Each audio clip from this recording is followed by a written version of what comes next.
If I had known in that moment that the first 10 seconds inside the ancient temple would decide whether I'd survive the next 100 hours, I would never have said yes for the money. The door slammed shut behind me with a heavy, echoing boom, as if history itself had sealed my fate.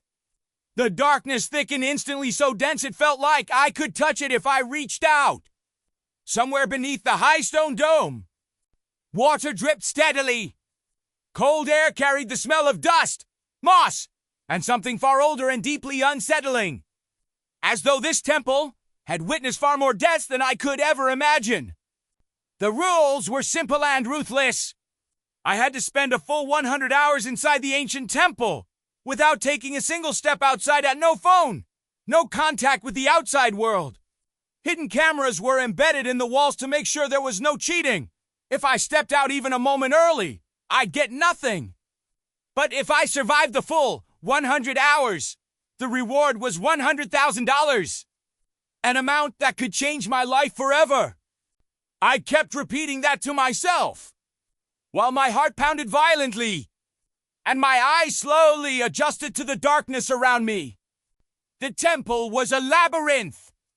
Narrow corridors led into halls filled with broken pillars, faceless stone statues, and strange symbols carved into the walls. Some of the markings looked as if they had been scratched by fingernails. I was given torches and fire-starting supplies, the only mercy the organizers allowed. When the first torch flared to life, shadows began to move across the walls, as if they were alive. In that moment, I realized the darkness here wasn't just the absence of light. It was something that was watching. The initial hours passed relatively calmly. I explored the temple. When do I want to lose my way? I found a hall with a natural water spring and a small spot where one could sit and rest. But as time went on, the feeling that I wasn't alone kept growing stronger. Sometimes it felt like there were footsteps behind me, but whenever I turned around, there was nothing except dust and stone. By the 20th hour, strange things began to happen. The torches started going out on their own, even though there was no gust of wind. In one hall, I noticed fresh footprints in the dust, as if someone had passed through barefoot just minutes earlier. I kept telling myself it was only an illusion, the result of exhaustion and darkness. But deep inside, my heart was slowly tightening with fear. By the 30th hour, the temple itself seemed to change. The corridors I had passed through earlier now led somewhere else. The markings I had made on the walls were gone. At one point, I kept returning to the same broken statue. No matter how many times I changed my path, panic rose up to my throat. I screamed, and my voice came back to me as a twisted echo mocking me, as if the temple itself was laughing. Sleep became my enemy.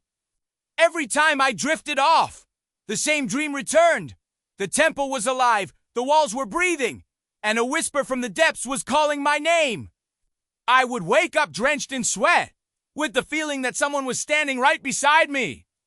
Once, when my eyes opened, I saw a shadow at the far end of the hall. In the blink of an eye, it vanished. By the 50th hour, I began talking to myself, just to avoid going insane in the silence. I counted the minutes out loud, recalled my childhood, repeated the names of my loved ones, and promised myself that I would not give up. Money no longer mattered. I wanted to prove that the temple could not break me. By the 62nd hour, I discovered a room I had never seen before. In the center stood a stone altar, upon which rested an ancient clock, its hands missing. As I approached, a clear but faint voice echoed in my mind, "Time is not yours here." I stepped back, my heart pounding. Indachi real lasty chimpo. Mirma played was a teste. And this test was far deeper than 100 hours. As I stepped away from the altar, the doors behind me began to close on their own. Stone grated and groaned. Passages vanished, and I ran blindly until I collapsed to my knees in complete darkness. I thought it was all over, that I wouldn't survive. But somewhere in the distance, I heard that same sound again, the dripping of water. That sound became my last thread connecting me to reality. I stood up and moved toward it, not knowing whether it would lead me to salvation or to an even worse fate.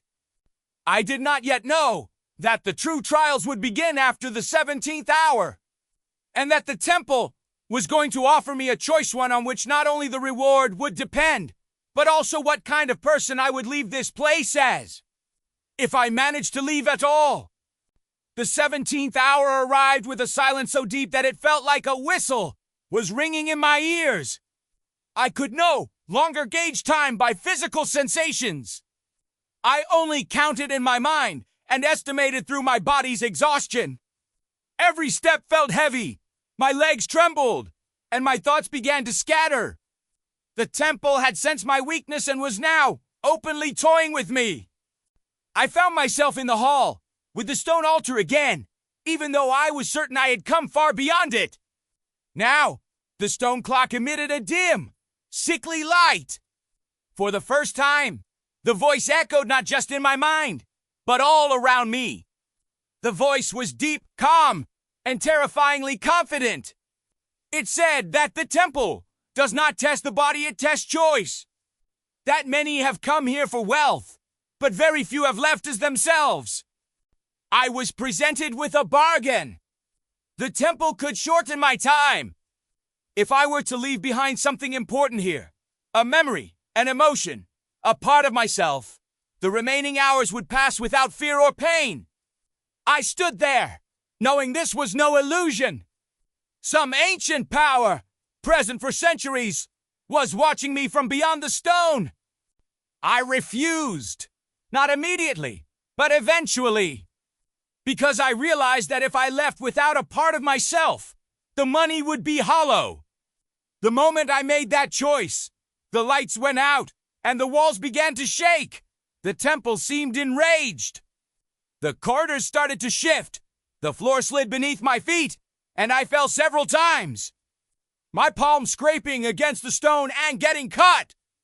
After the 80th hour, the scene changed. I began to see people, other participants, even though I knew there could be no one else here. They sat along the walls, staring at me with empty eyes, whispering for me to leave before it was too late. I would cover my ears, but the voices continued to echo in my mind. The most terrifying part was that in their faces, I saw people I knew, as if the temple was giving shape to my fear and doubt. I clung to a single thought, just a little more time left. After every hour, I scratched a mark into the stone. 90 hours. 95. Time became painfully slow. I barely ate or drank. My strength was almost gone. At one point, I slid down the wall and sat there, thinking that if I fell asleep, I might never wake up. But at that exact moment, a new sound appeared somewhere in the distance, the ticking of metal. No whisper, no echo. A house sound.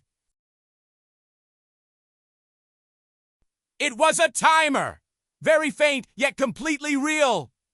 It was counting the final minute. I staggered to my feet and moved toward the sound. The corridor led me to a massive door I had never seen before. A stone door, covered with the same mysterious markings. The timer stopped. 100 hours. The door slowly began to open. The light was so bright that I covered my eyes with my hands. The scent of fresh air smelled like the most beautiful fragrance in the world. I stepped outside and felt now I was out, on the cool ground. People rushed toward me. Cameras, voices, the noise. I heard words win, $100,000, but everything felt distant, as if from far away. But in that very moment, I realized the truth. The temple had truly taken something from me. Not a memory, not a feeling, but fear. That deep, paralyzing fear of loneliness and darkness. It stayed there, among the stones and whispers. Yes, I had won the money. But far more valuable than that was emerging out as a different person. Even today, sometimes at night, I dream of dripping water in empty halls. But now I know this. I didn't survive because I was stronger than the temple, but because I didn't let it decide for me. And if anyone ever offers me $100,000 again in exchange for another 100 hours, I would smile. Anhefilzi! Because some victories in life are meant to happen only once. What you just saw was only the beginning. Subscribe. The next moment is even more shocking.